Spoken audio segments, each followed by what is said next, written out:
Let me stop you right here, because what you think you know about Michelle Obama is probably wrong.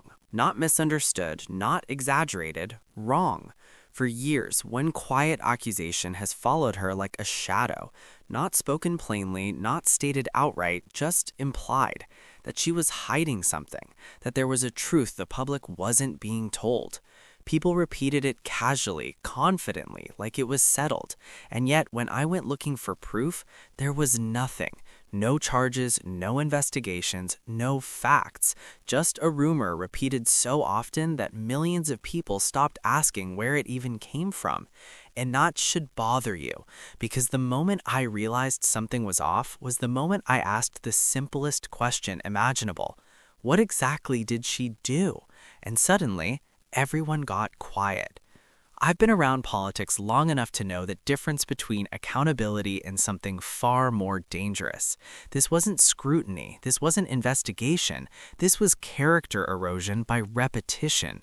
Michelle Obama was never accused of a crime, but she was judged anyway, by tone, by implication, by suggestion. I remember scrolling through comments where people said she must be hiding something, not because they knew anything, but because she didn't explain herself. And that's when it clicked. This wasn't about truth. This was about punishing restraint. Because in today's world, when a woman doesn't defend herself loudly enough, people decide she must be guilty. I've seen this tactic used before, against women, against outsiders, against people the public feels entitled to interrogate. Say it often enough, say it confidently, never provide proof, and eventually people stop asking for evidence and start treating a rumor like memory. So tonight, I'm doing what most people won't. I'm pulling this story apart piece by piece, not to protect Michelle Obama, not to attack her, but to expose something far more unsettling. How an accusation can exist without an offense and still damage a reputation. Because once you understand how this narrative was built, who benefited from it, and why it never needed proof, you'll realize something chilling. If it can happen to her, it can happen to anyone. And that's where this story really begins. Now, before we go any further, I want to speak directly to you, because if you've lived long enough to remember when words still carried consequences, you already understand what younger audiences often miss. You remember when accusations required receipts, when alleged actually meant something, when reputations weren't dismantled by implication alone. That's why this story probably feels familiar already. You've seen it play out in real life, in offices, in families, in communities, where people stop asking, "Is this true?" and start asking, "Why does this keep coming up?" If you're still listening right now, tap the like button, not for the algorithm, but because stories like this deserve to be examined by people who still care about fairness. Share it with someone who remembers when silence wasn't treated as a confession. And if you haven't subscribed yet, come sit with us. This channel exists for people who refuse to swallow implication without thinking. Now, let's talk about how Michelle Obama's story actually took shape, because it wasn't one accusation, it was 1,000 small insinuations. A joke here, a headline there, a comment framed like a question. She's confident, she's educated, she doesn't over-explain herself, so something must be off. That's how the brain works when repetition replaces evidence. I've watched this playbook unfold before. Someone close to me was once surrounded by vague rumors, never charged, never investigated, never proven. But people didn't ask, "Is it true?" They asked, "Why isn't she responding louder?" That's the trap. Michelle Obama walked straight into it, not because she did anything wrong, but because she refused to perform reassurance on demand. She didn't chase down every rumor. She didn't hold press conferences to deny nonsense. She didn't turn her life into a defense statement. And in a culture addicted to spectacle, that restraint was treated as suspicion.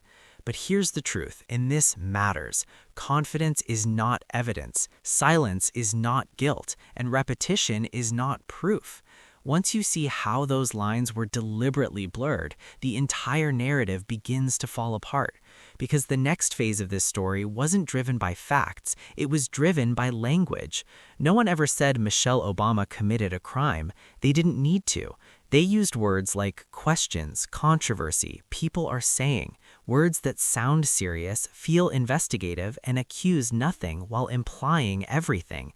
Sit with that, because once those phrases were repeated enough, people stopped asking what actually happened. They started asking why it kept resurfacing. And that shift is dangerous, especially for women who refuse to shrink, soften, or apologize for taking up space.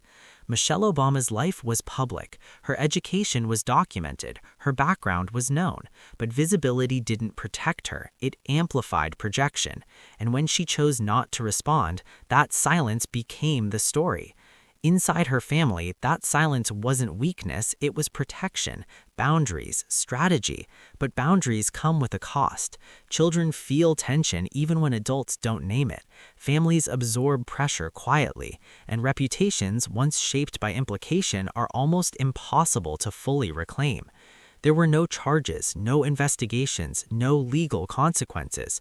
What kept the rumor alive wasn't law, it was emotion, because emotion travels faster than truth. Michelle Obama didn't step back because she was hiding something. She stepped back because she understood something powerful. You don't owe explanations to people who've already decided what they believe. That realization changes you.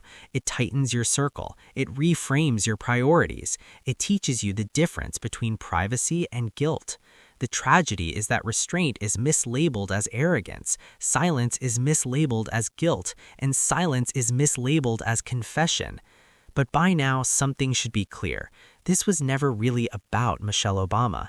It was about how modern culture treats dignity as defiance and privacy as suspicion.